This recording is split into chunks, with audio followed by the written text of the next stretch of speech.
Welcome. It is an honour to be here with you. G'day and kia ora from an Australian living in New Zealand. We've got people joining today from Australia, New Zealand and Canada, I believe. So I'm wondering if the US is represented. Let me know. The chat is live and I can see that whether you're joining me from LinkedIn or whether you're joining me from Facebook. So welcome. Great to have you here. I've got a fun way of finding out about your day using Met Gala dresses. And I'm just going to drop that up in a second. Make sure I haven't missed anything at the beginning here. But just to let you know, towards the end of today, I may share how you could work with me and I'll stay to answer your questions and respond to your comments.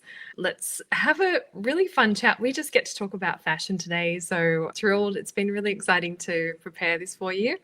And I thought the Met Gala dresses would be a lovely way for us to start our conversation. So which of these feels like your day today? Tell me which one and why. We've got Kim Kardashian on the left there in black. I think she did that a couple of years ago. And it was pretty controversial at the time, got people talking. And then I'm not sure who these other people are, to be honest, but I liked that they've got something different going on. The third one is very floofy, in my words. Maybe that's a relaxed day, a very kind of soft, engaging, enjoyable, social kind of day. Perhaps you feel like a queen today in number 4 and you're having a delightful moment at the end of your week. Would love to know, how is your day going and which number represents your day?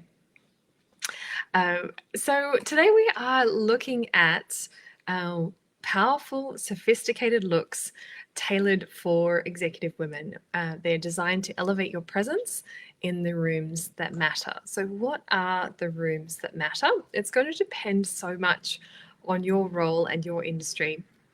So I have done my best to cover a range of different scenarios. Maybe that it's your stakeholders who are most key to you, perhaps it's your team, perhaps it's your clients.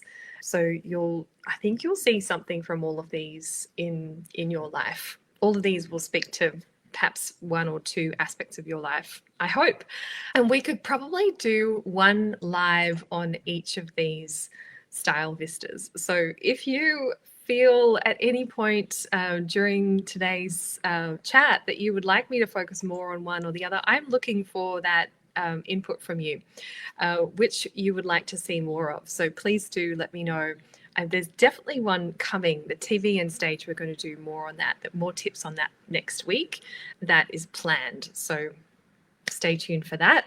Megan says her day is number 2, which is simple and back to basics today. Yeah, I love it. So the more pared back style, something much less floofy and simple and pared back to basics. That sounds like a really good productive day.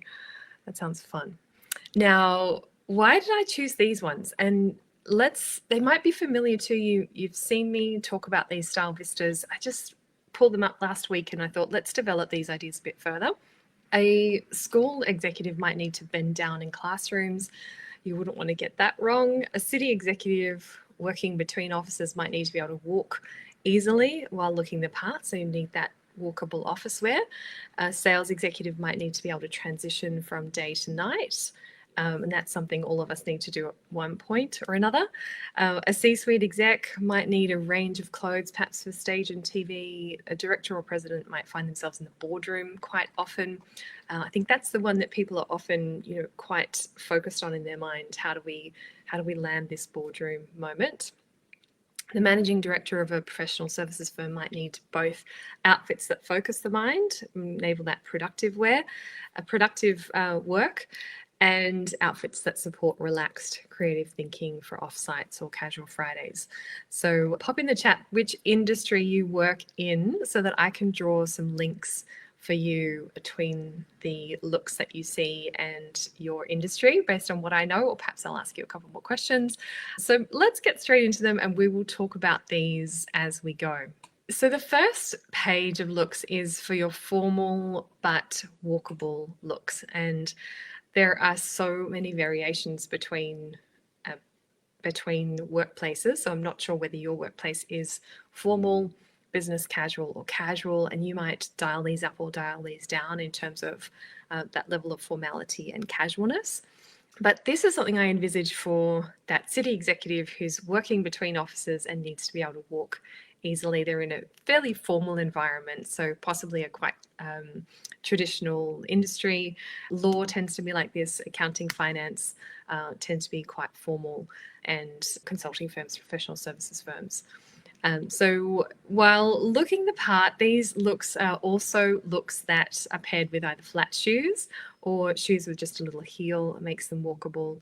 They don't necessarily have to be trousers, which is really fun when you think, actually, you can walk in a skirt. Well, in Wellington, where I live, it's extremely windy, so you want that skirt to be quite heavy if you're if you're in a skirt or structured. But you can see that the tone here is bringing formality through the lines, through that tailoring, the structure.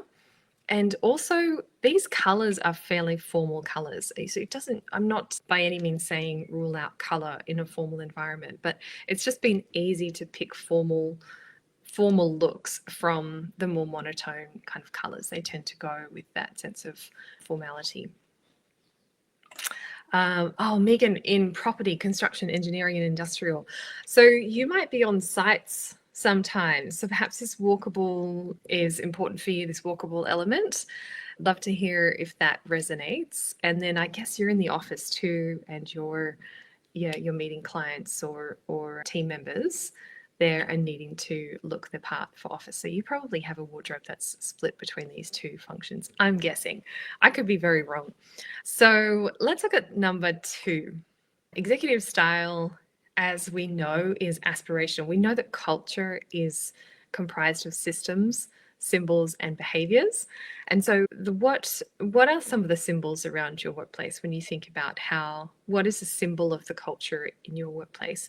And I think that what you wear as an executive is a symbol to other people as you're setting the tone. So it really helps to be aspirational, to be setting the tone for others around this is the way things are done around here. This is what's important to us around here. And so if you are also a physically mobile type person in your role where you're needing to walk around, perhaps I'm thinking here of that school executive who needs to bend down and perhaps talk to children, be sitting on the ground at the same time, but you're still wanting to set that tone that we mean business, we're being focused on this work, we're stepping into the role, we're taking this seriously, this is the way that we do things around here. Then you want to have that formality to it, as well as being physically mobile. So these work for that because there's plenty of material in the skirt, or they're pants, trousers, outfits. They're also higher at the neck, so bending down wouldn't be a problem. And I've drawn on either jackets or that really fitted silhouette for the top half, to signal that formality or to signal that more elevated look for executive outfits. Yeah, great. Yeah, Megan, definitely resonates. The two, yeah, you've got to be one or the other. Know which hat you're wearing on the day. So we might need a looks page for you that's like from site to the office. You might need that transition. That's another fun one that I haven't included today. What about stage and TV? So as I said, we are going to talk a lot more about that next week because there are just so many things to consider. I wanted it to have its own session. But yeah, and so really there are lots of things not to do on TV. I will be sharing with you what I wore when I was on live TV. That was my 3rd TV appearance. And then I'll also be sharing a few things to do on stage and what not to do on stage in terms of what you wear. But here are a few examples, and these work quite well, again, because they're at least to the knee. So it can be surprising how a skirt that looks like it's a reasonable, not too revealing skirt, when you're on stage, that becomes shorter than you would realize because you're elevated. And if you're sitting down, it's even more so the case that you've got to be careful of that skirt length. So that's one thing, one reason why these work. There are also, let me just pick out one other one, and that is that TV doesn't like fine print like houndstooth or tiny little polka dots or tiny little florals, those kinds of things. So plain colors tend to be best, or big bold prints. And that's, yeah, so a couple of reasons why these work. We could go into more. I'm not here looking at the connection between the color and her, but obviously if you were going on stage, I would want you to be in your perfect colors so that you looked your best under the lights. That blue is a pretty good match for the lady on the end, and the yellow is actually probably a pretty good match for the lady on the other end as well. Okay, any questions so far? Let me just check the chat. All good. So next is, what if you were wearing looks for the boardroom in a formal industry? Now, this is a classically formal moment when you want to dress to impress, feel confident, and feel powerful in your attire. So, what is powerful style? Well, it is three things. It is personally aligned, meaning it's expressive of you. It's aligned to who you are, and this, I think, is so much more powerful than we give it credit for. When we step into looks that are personally aligned with us, we not only feel less friction, we feel somehow like we're embodying ourselves and our personality. We're actually turning up as us in that moment. And you get that nice feedback of thinking, oh yeah, I look good in this, but you wouldn't necessarily wear what someone else would wear for them to feel great and feel like they really enjoy what they're wearing.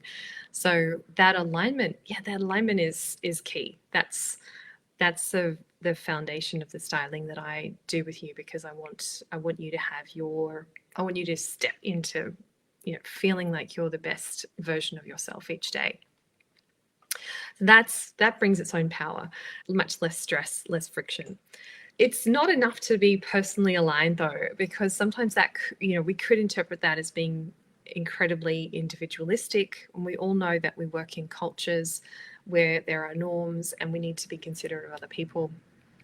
And in fact, that context is what we're stepping into. So being situationally aware is the next element of being powerful, in that if you turn up and you show through your clothes that you understand the values of this organization, you get what your role is about within this context, then it's really powerful. It's a strong message of your self-awareness and of your readiness and your, obviously your competence and your confidence in the role, but that you are the person that people are imagining you and envisaging you to be. And I just liked this quote about how context is key. My applied science degree is in communication science, and that was one of the first things we learned in communication, which you've probably come across in your leadership training as well, is that communication is so much defined by the context that we're experiencing it in. That's how we understand its meaning and interpret it. And so this is really saying we're dressing with awareness to the context. I could probably call that contextually aware, but I liked situational. Then the other aspect of powerful is that clothes can actually drain our attention, distract us, or they can help us to be focused, and they can similarly shift us into creative mode. And if that sounds far too extreme, look up online the term enclothed cognition, and you'll find that there are around 600 studies since the original one was done in, I think, 2012. There are around 600 studies I think it's 150 that have developed this concept and looked at enclothed cognition in other ways, and 600 that reference the original paper. So it's really taken off this area of study, realizing that when you put something on that is associated with a particular context, that helps you to focus. And when you put something on that's, the original was a doctor's coat, people were more focused and aware, versus a painter's coat, they were more creative. But the thing was that the coats were exactly the same. They were just told that they were different. So what that says is that our association with different clothes has a really strong impact actually on whether you're going to be focused, on whether you're going to be creative. And for anyone who's struggled to concentrate when they're working from home in their casual gear, you know what I'm talking about. Or if you dress up to go to the office because you just feel like you can be in work mode better, this is what you're experiencing in clothed cognition. So let's have a look at some examples of what that would look like for giving a few women powerful style, now that we really have developed what powerful style is. So personal alignment, we don't know these women, we don't know their personality and taste, what they will feel best in and carry, so we can't really talk about that. But we can talk about body shape alignment and body shape synergy, and we can talk a little bit about color alignment here as well.